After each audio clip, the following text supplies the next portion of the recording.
कक्षा 10वीं के अंतर्गत हमने पिछले वीडियो में माता का आंचल पाठ के परीक्षा उपयोगी 1 से 4 प्रश्न किए थे। अब हम आगे 5 से क्रमशः आगे कर रहे हैं।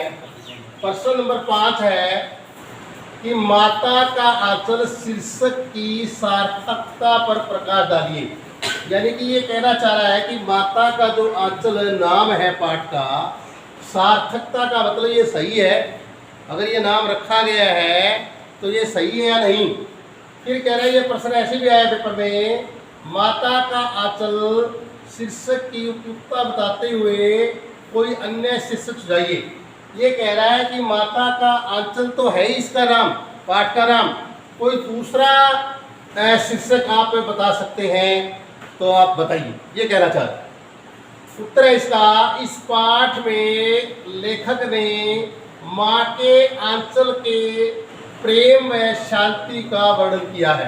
यानी इस पाठ में लेखक ने माँ के आंचल का जो प्रेम है, यानी माँ का जो गोदी है, माँ के पास जब बच्चा आता है तो उसको प्रेम व शांति मिलती है, इस चीज़ का उसमें वर्णन किया है। बच्चे को जो प्यार माँ के आंचल में मिलता है वैसा पिता के साथ नहीं मिलता। यानी जो माँ के पास जाने से प्यार मिलता है, उसकी गोदी में मिलता है, ऐसा पिता के साथ नहीं मिलता। जब बच्चे सांप से डरकर यहाँ वहाँ गिरते हुए घर पहुँचते हैं तो भी वे अपनी माँ के आंचल में छिप जाते हैं। जब सांप निकल आता है तो सांप से डर के मारे घर जाते हैं तो बच्चे सबसे पहले अपनी माँ की आंचल में छिपते हैं और माँ ही अपने आंचल में लेकर बच्चों को हल्दी का लेप लगाती है। अतः माता का आंचल एक उपयुक्त शीर्षक है। यानी जो शीर्षक रखा है, शीर्षक का मतलब जो पाठ का नाम रखा है वो बिल्कुल उपयुक्त है, बिल्कुल ठीक है। इस पाठ के अन्य शीर्षक हो सकते हैं। इस पाठ के दूसरे नाम कौन से हो सकते हैं? मेरा बचपन, इस पाठ का नाम मेरा बचपन भी हो सकता है। कोई लौटा दे मेरा बचपन, ये भी हो सकता है। और मेरा शैशव काल, और ये भी इसका नाम हो सकता है। अब हम प्रश्न नंबर 6 करने जा रहे हैं। 6 का देखिए, ये कह रहा है कि माता भोलानाथ को कन्हैया किस प्रकार बनाया करती थी। ये कह रहा कि भोलानाथ था, उसको कन्हैया किस प्रकार बना देती थी माँ। ये प्रश्न इस तरह भी आ सकता है, माँ किस प्रकार लेखक को अच्छा खासा कन्हैया बना दिया करती थी। देखिए, हर माता अपने बच्चे को कन्हैया ही समझती है। माँ भोलानाथ को हर रोज नहलाकर उसके बालों में तेल लगाती, माथे पर बिंदी लगा देती, जैसा आपने पाठ में पढ़ा था, उसकी चोटी गूंथ देती तथा उसमें फूलदार लट्टू भी बांध देती, उसे रंगीन कुर्ता टोपी पहना देती।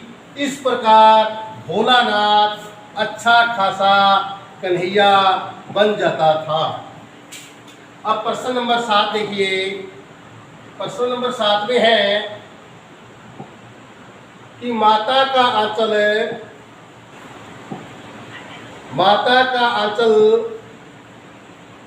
पाठ में चबूतरे पर खेती करने के नाटक का वर्णन करो। वे चबूतरे के ऊपर खेती कर रहे थे, उस नाटक में वे नाटक करते थे, उसका वर्णन करना है। बिल्कुल आसान है। भोलानाथ और उसके साथी चबूतरे के एक छोर पर, छोर का मतलब किनारे पर, घिरनी गाड़ देते थे। नीचे की गली को कुआं बना लेते थे, यानी नीचे जो गली होती थी उसको कुआं मान लेते थे। 2 लड़के बैल बनकर मोट खींचते थे। मोट का मतलब होता है जुआ, जुआ रख करके।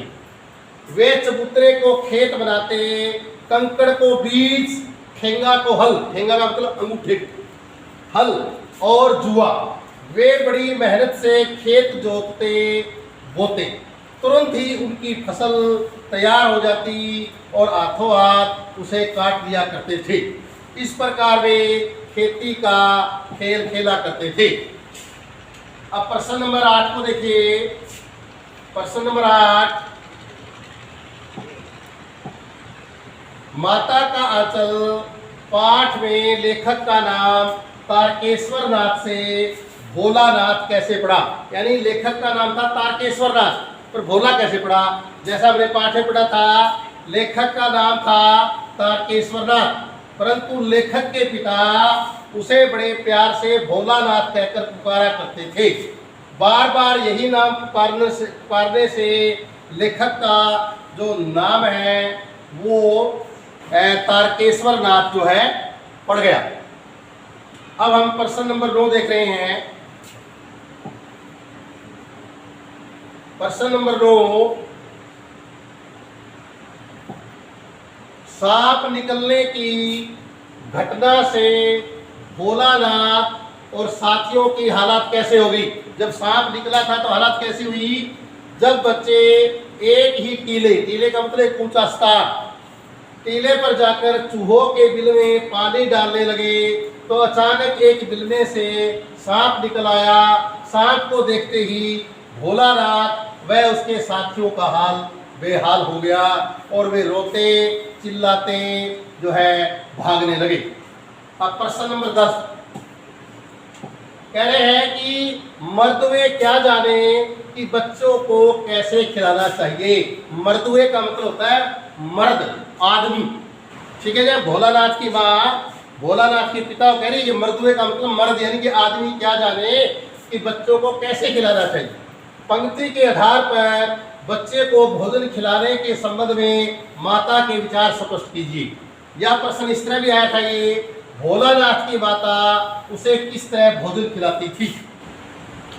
उत्तर है इसका कि भोलानाथ की जो माता है हाथ में बड़े बड़े कोर लेकर, कोर का मतलब रोटी के टुकड़े, जो हम रोटी तोड़ते हैं ना उसको कोर कहते हैं, टुकड़ों को जो मुंह में डालते हैं हम खाते हैं रोटी तोड़ के। तो भोलानाथ की माता हाथ में बड़े बड़े कोर लेकर वह अलग अलग पशु पक्षियों के नाम लेकर उससे कहती कि इसे जल्दी से खा लो नहीं तो ये उड़ जाएगी। जैसे ही उसकी माँ क्या कहती थी, एक रोटी का टुकड़ा तोड़ा और उस बच्चे को कहने लगी खा ले नहीं तो ये कबूतर उड़ जाएगा, जल्दी खा ले नहीं कबूतर उड़ जाएगा, या जो भी मतलब पक्षियों के नाम लेकर के नहीं तो ये उड़ जाएंगे। इसी प्रकार उसकी माता की कोशिश होती थी कि बच्चे भर मुंह यानी कि पेट भर करके कोर खिलाने से ही उसका पेट भरा जाए।